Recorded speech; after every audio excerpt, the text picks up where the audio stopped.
न सिर्फ बादशाह अकबर की जीत की एक निशानी है, बल्कि वो जगह है जहाँ पर उन्हें सूफी संत सलीम चिश्ती से दुआ मांगने के बाद उनकी हिंदू रानी जोधाबाई से एक संतान हुआ था जिसका नाम था जहांगीर। तो आइए जानते हैं इस शहर फतेहपुर सीकरी का रोचक इतिहास, जिसको बादशाह अकबर के सपनों की नगरी के नाम से भी जाना जाता है।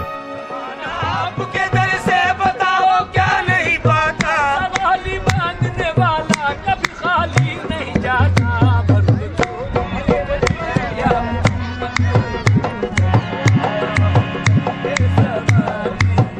ये पूरा जो मैदान आप देख पा रहे हैं, इसको बोला जाता है दीवाने आम।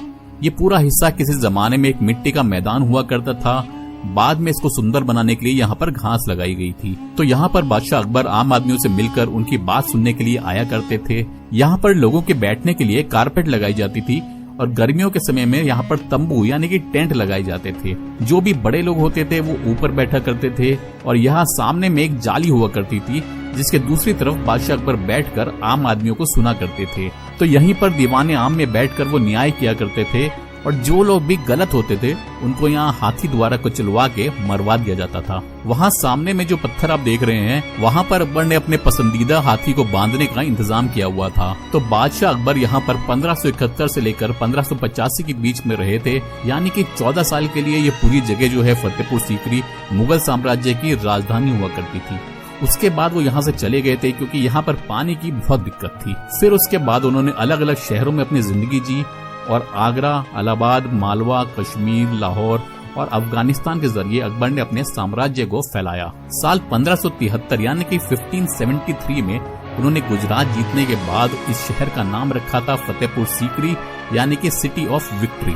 और फिर अकबर ने यहाँ पर अपनी जीत की सबसे बड़ी निशानी यानी कि बुलंद दरवाजा बनवाया, जिसको बोला जाता है डोर ऑफ विक्ट्री, जो कि दुनिया का सबसे बड़ा दरवाजा हुआ करता था। ये सामने वाला हिस्सा जो आप देख पा रहे हैं, वहीं से अकबर आया करते थे।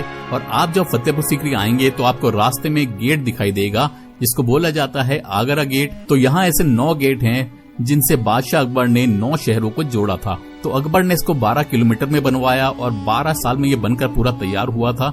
तो ये उस जमाने में एक टाउनशिप बन गया था, जैसे कि आज के जमाने में कोई भी बड़े शहर में होती है। साल 1524 में भारत में मुगल आए और सबसे पहले मुगल बादशाह बने बाबर। बाबर ने भारत में कई युद्ध लड़े और उनको जीता।